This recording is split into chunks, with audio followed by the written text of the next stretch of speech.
사랑에 대한 메시지 세 번째 시간이 되겠습니다. 톨스토이의 단편 소설에서 나온다는 얘기인데요. 어느 날 하나님께서 천사를 불러가지고 명령을 했습니다. 세상에 내려가서 가장 아름다운 것 세 가지를 찾아갖고 와라.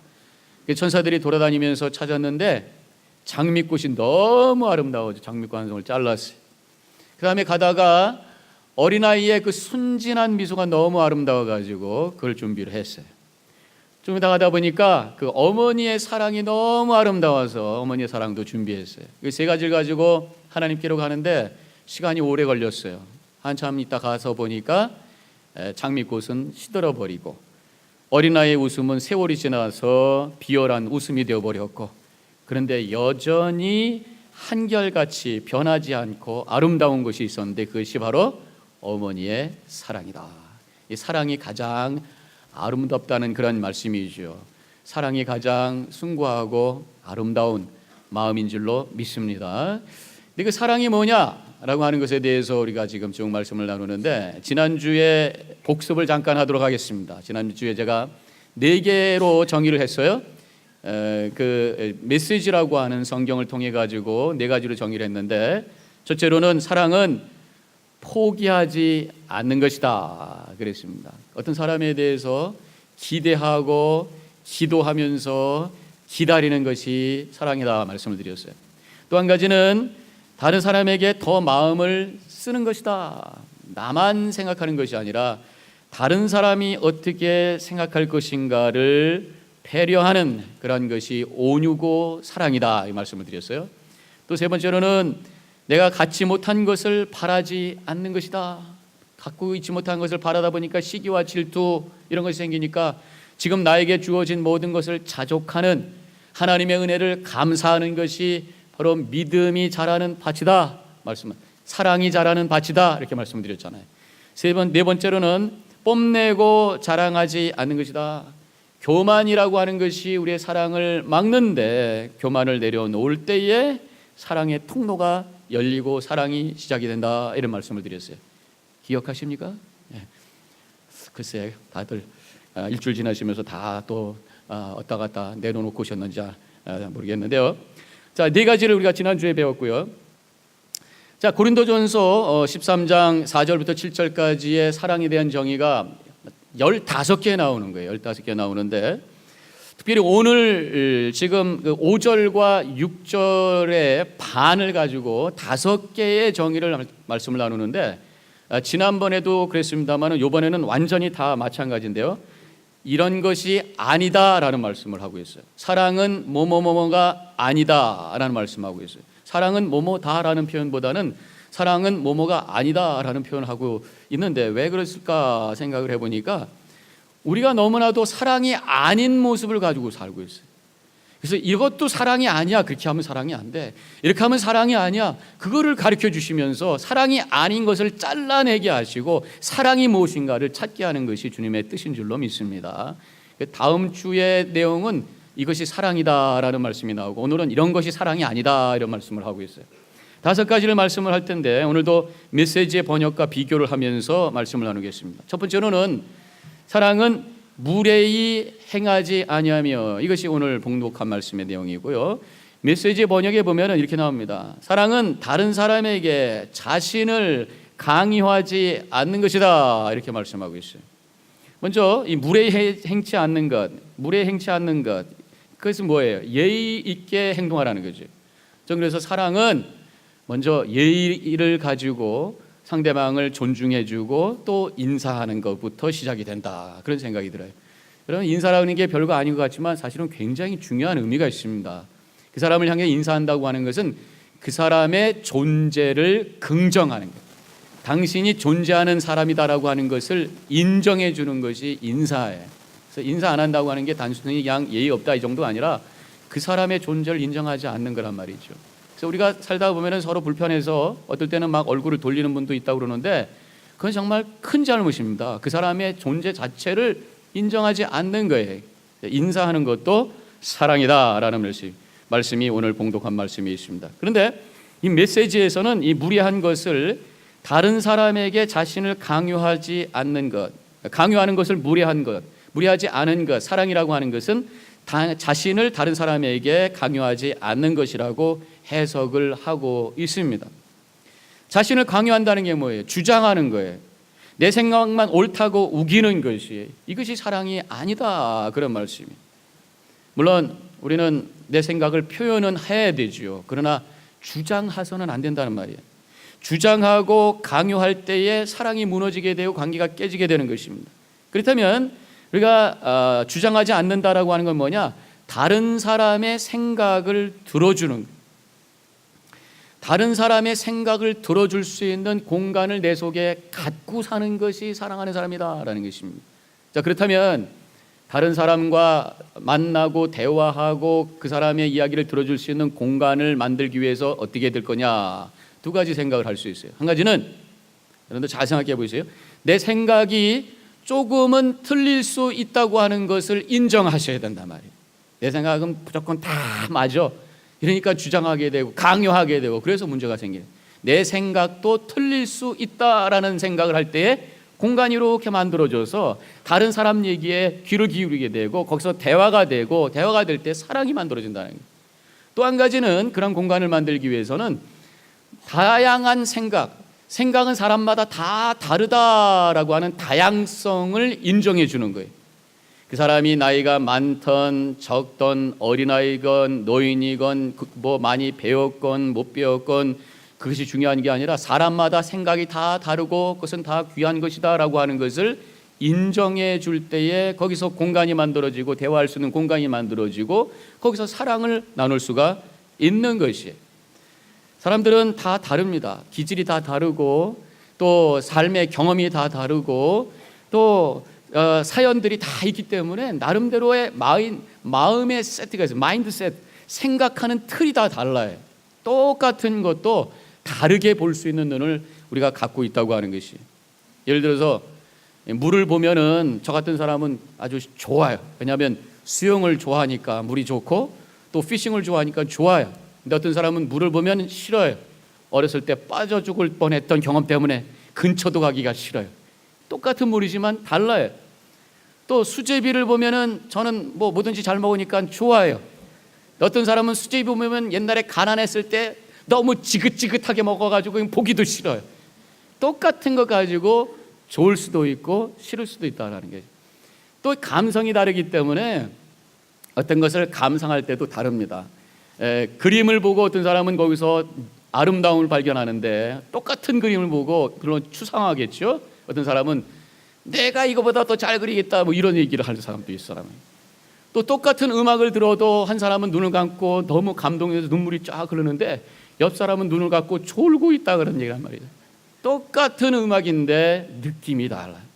이게 우리의 인간이다라고 하는, 다르다고 하는 것을 우리가 인정해야 된다는 것입니다. 제가 한번 실험을 한번 해볼게요. 지금 당장 그림을 하나 보여드리겠습니다. 자, 이 그림을 보면서 뭐라고 생각을 하세요? 자, 오리라고 생각하는 분 손 드세요. 자, 그 다음에 토끼라고 생각하는 손 드세요. 정확하게 반반이.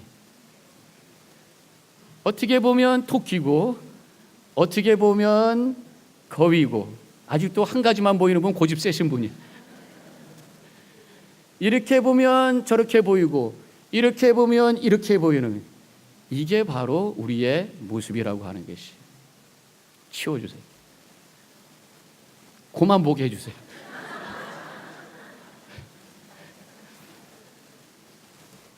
그래서 우리 믿는 사람들은요, 사랑하겠다고 마음먹은 사람은요, 이럴 수도 있고 저럴 수도 있다라는 생각을 하셔야 될 줄로 믿습니다.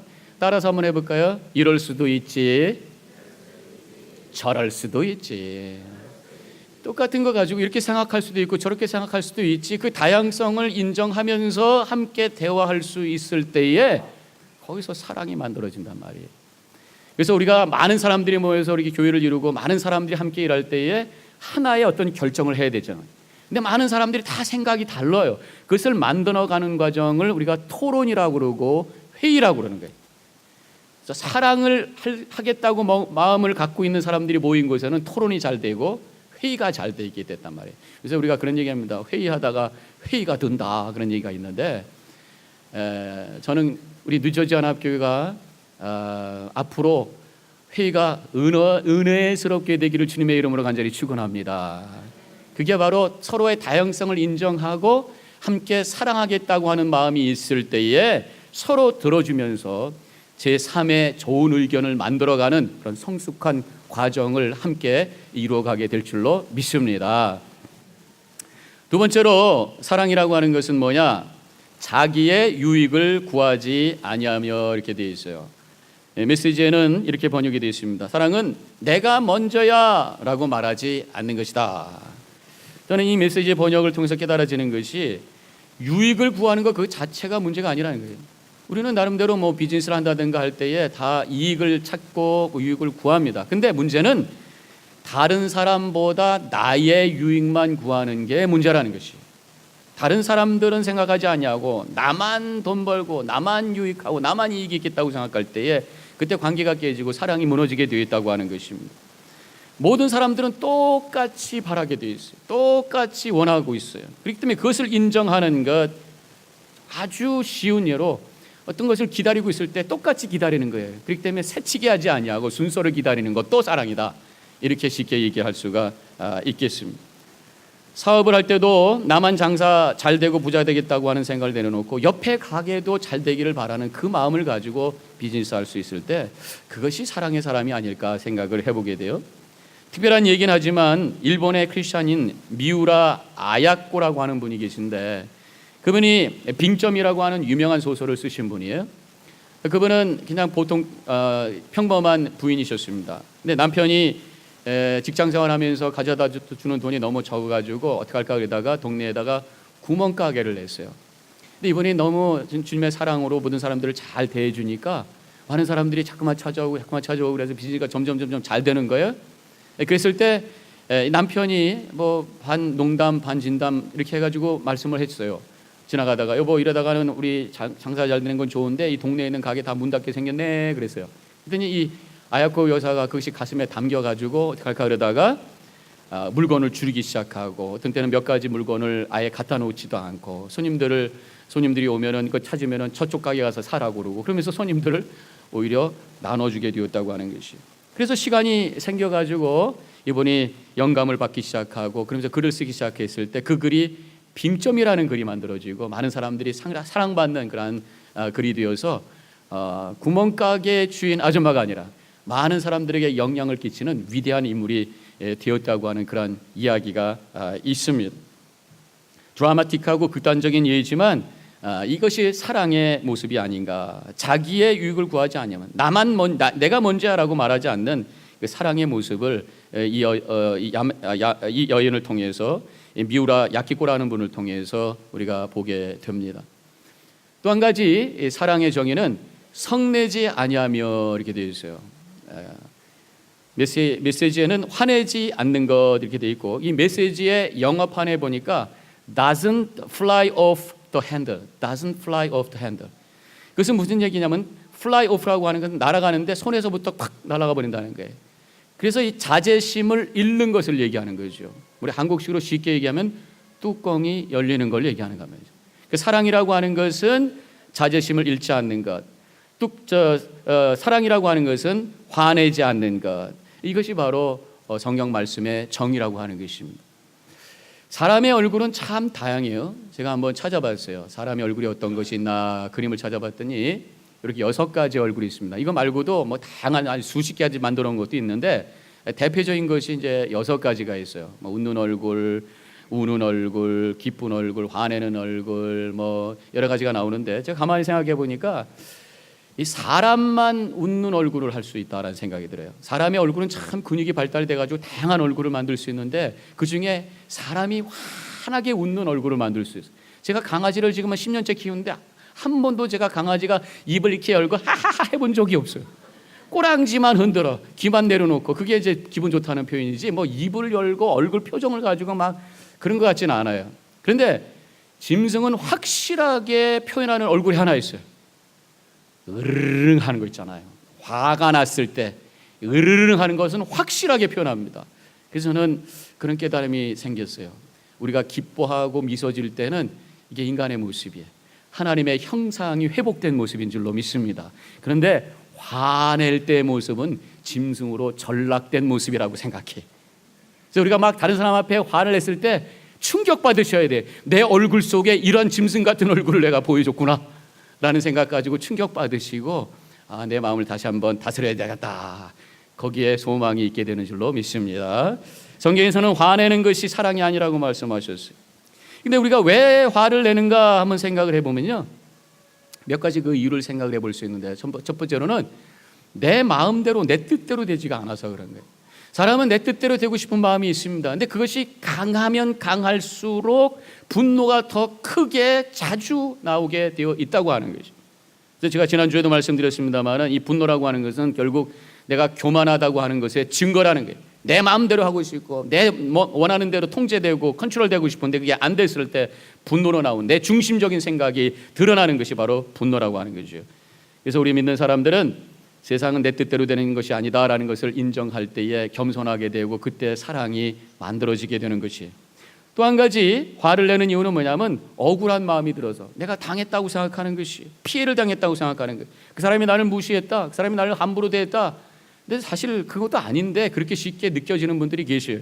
이것이 바로 자격지심이고 피해의식이라고 하는데, 이것도 보면은 사실은 자기 중심적으로 살려고 하는 그 마음이 실현되지 않았을 때 와지는 좌절감이기 때문에 이것도 또한 교만의 뒷모습이다, 이렇게 생각할 수가 있습니다.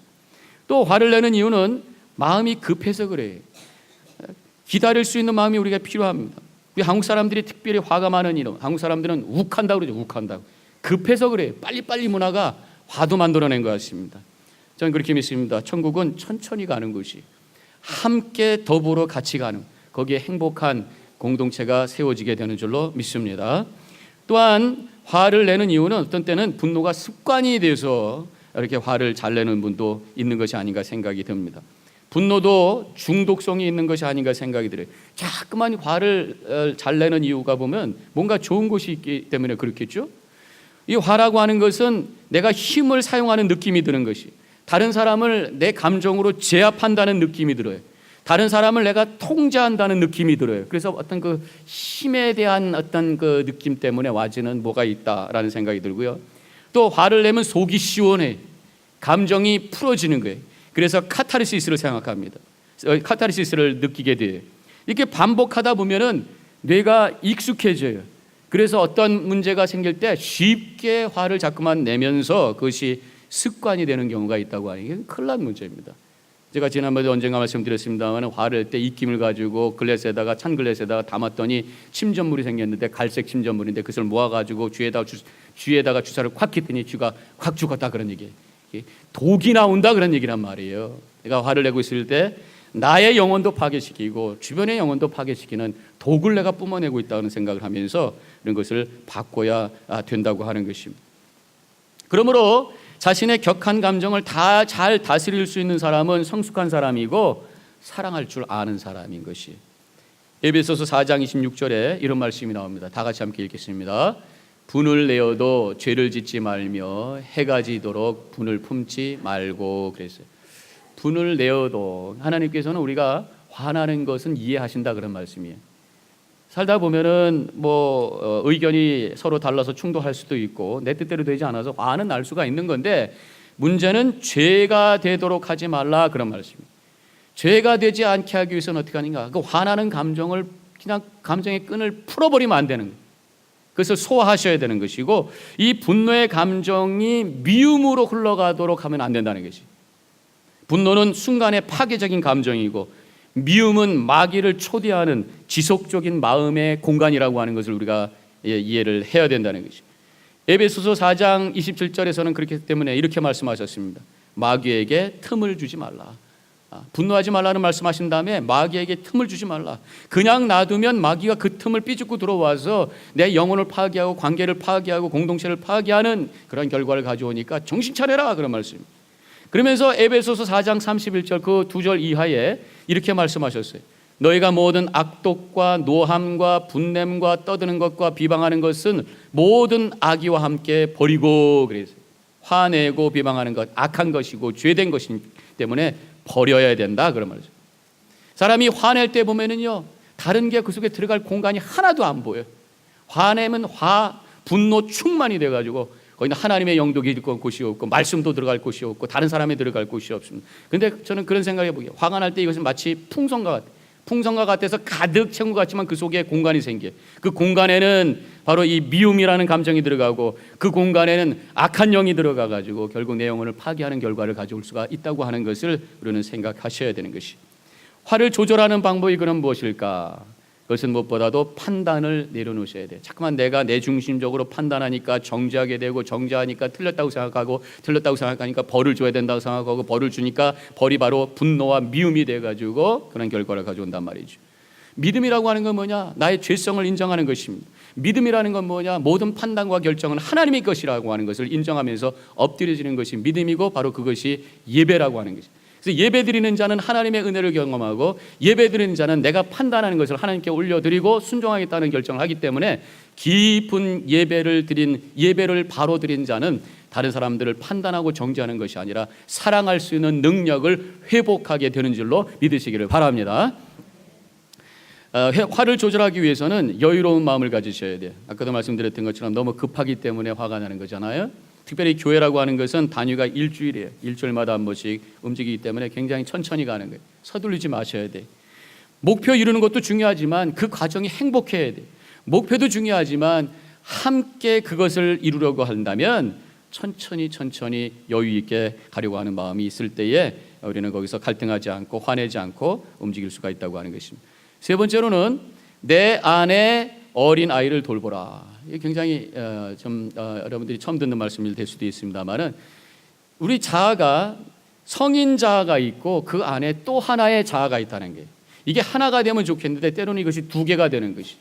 내가 시간이 많이 흘러서 나이가 많이 들어서 어른이 됐는데 그 내면에 있는 자아는 어린 아이로 머무를 경우들이 있단 말이에요. 되게 그런 경우들 보면은 어렸을 때 생겼던 여러 가지 감정의 상처라든가 이런 것들이 처리가 되지 않아가지고 그대로 갖고 있어요. 그 상처 때문에 그대로 어린아이 모습으로 있다가 어떤 문제가 생겼을 때에 이 성인의 모습은 사라지고 내 안에 있었던 어린아이가 튀어나오면서 분노하고 아주 그 어떤 미성숙한 모습을 보일 때가 있는 것이 우리의 모습이라고 하는 것이. 그래서 그 내 내면에 있는 어린아이를 성장시키도록 해주셔야 돼요. 그 안에 있는 어린아이의 상처를 해결시켜 주셔야 돼요. 그 감정을 처리시켜 주셔야 되는데 방법은 한 가지밖에 없습니다. 온전한 사랑으로 내 안을 채우는 거예요.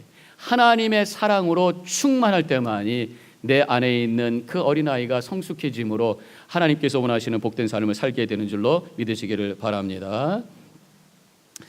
네 번째로 사랑은 무엇이냐? 악한 것을 생각하지 아니하며 그랬어요. 얼뜻 들으면은 거룩하게 살라는 말씀 같은데, 사랑이라는 건 관계잖아요. 이 악한 것을 생각하지 않는다고 하는 것은 다른 사람의 악한 것을 생각하지 않는다. 그래서 메시지 번역에는 다른 사람의 죄를 꼬치꼬치 따지지 않는 게 사랑이다, 이렇게 표현하고 있단 말이에요. 다른 사람의 잘못을 지적하지 않는다. 정죄하는 것이 아니다. 정죄하지 않는 것이 사랑이다. 그런 말씀인데요. 자, 그러면 다른 사람이 잘못해도 모르는 척하며 살란 말씀입니까? 그런 질문을 할 수가 있어요. 여기서 중요한 포인트가 있습니다. 우리는 그 사람이 잘못한 것과 그 사람과 구별해낼 수 있는 능력을 가지셔야 돼요. 물론 이것은 깊은 영성과 어떤 인격에서 나오는 것이겠습니다만은, 그 사람이 잘못한 것에 대해서는 잘못했다고 우리가 생각할 수 있고, 그렇지만 그 사람 자체는 사랑할 수 있는 이 두 가지, 공의와 사랑이 함께 공존하는 이 두 가지, 이것이 바로 우리 하나님의 사랑인 거예요. 이것이 바로 십자가에서 우리에게 보여주신 하나님의 사랑인 줄로 믿습니다.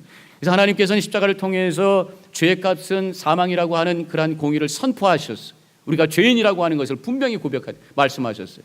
그러니까 우리가 십자가를 바라보면서 나는 죄인이다라고 하는 것을 고백하셔야 되죠. 그러나 십자가를 통해서 하나님께서는 그 죄의 값을 우리에게 벌하지 아니하시고 당신이 대신 치러주시며 우리를 오히려 살려주신 거란 말이에요. 그래서 우리가 십자가를 바라보면서 주님이 나를 사랑하셨다고 하는 것을 우리가 깨닫게 되는 거예요. 십자가를 통해서 나는 죄인입니다 고백하고, 십자가를 통해서 하나님은 나를 사랑하셨습니다라고 하는 고백할 수 있는 이것이 바로 십자가예요. 그렇기 때문에 우리도 인간관계 속에서 때로는 이 십자가를 져야 될 때가 있습니다. 누가 잘못했을 때 우리는 화가 납니다. 그래서 분노해서 그 사람을 향해서 화를 내면은 그 사람에게 벌을 준 거예요. 그런데 우리가 그 사람이 잘못했을지라도 그것을 벌을 주지 않고 내가 십자가를 지는, 그게 뭐냐? 바로 용서라고 하는 것입니다. 용서는 쉬운 게 아니에요. 그냥 되는 게 아닙니다. 예수님과 함께 십자가에 내가 죽을 때에 용서할 수 있는 거예요. 그래서 십자가라고 하는 것입니다. 그 십자가가 있을 때 거기서 아름다운 사랑이 우리 안에 이루어진다고 하는 것을 믿으시기를 주님의 이름으로 간절히 축원합니다. 하나님께서 주신 그 십자가를 깊이 묵상하는 사람이 내가 십자가를 지고 용서할 수 있는 용기와 능력을 갖게 되는 줄로 믿습니다. 마지막으로 사랑은 불의를 기뻐하지 아니하며 그랬어요. 메시지 성경에는 그것을 다른 사람이 비굴할 때 즐거워하지 않으며 그랬어요. 다른 사람이 약하고 힘이 없어서 그래서 굽신거리고 어려워하고 억울해하는 모습을 보면서 None of my business 하면서 얼굴 싹 돌리는 게 아니라 그런 얘기예요. 그 사람을 바라보면서 함께 힘들어해주고 함께 위로해주고 그 아파하고 힘들어하는 모습을 보면서 안타까운 마음으로 다가가는, 다른 말로는 긍휼, 이것이 바로 사랑이라고 할 수가 있어요. 우리가 이런 얘기하면은 나는 가진 것도 없고 나야말로 약한 사람인데 내가 사랑의 대상이지 내가 다른 사람을 도와줄 수 있는 능력이 있는 것도 아니고 이런 생각을 할 수가 있어요. 그런데 저는 그렇게 믿습니다. 사랑은 나보다 잘난 사람 바라보면서 내가 약한 사람이다 생각하는 것이 아니라 나보다 어려운 사람을 바라보면서 살피는 것이 사랑인 줄로 믿습니다. 내가 어떤 상황이 있어도 거기서 나보다 어려운 사람이 있단 말이에요. 어떤 분이, 제가 동영상에서 본 건데, 홈리스를 상대로 해가지고 어떤 실험을 했어요. 홈리스가 벤치에 누워있는데 가가지고 몰래 100불짜리 지폐를 주머니에 살짝 넣어놨어요. 그리고 이제 몰래 카메라로 찍는 거예요. 이 사람이 자다가 깨어가지고 주머니에 100불 있는 것을 발견하면서 막 당황하고 그러다 막 좋아합니다. 그러고 나서 이제 자기 짐을 다 뿌려가지고 이렇게 백팩이 하나 있었는데 그거하고 자켓하고 들고 어디로 가는가? 타겟으로 가요. 하고 싶었던 거 막 삽니다. 그래서 봉지 2개 큰 봉지를 가지고 쪼아가지고 이렇게 해가지고 이제 벤치 와서 이렇게 앉아 있을 때에 100불을 집어넣은 사람이 옆으로 가가지고 이제 연극하는 거예요. 이제 셀폰 가지고 막 전화합니다.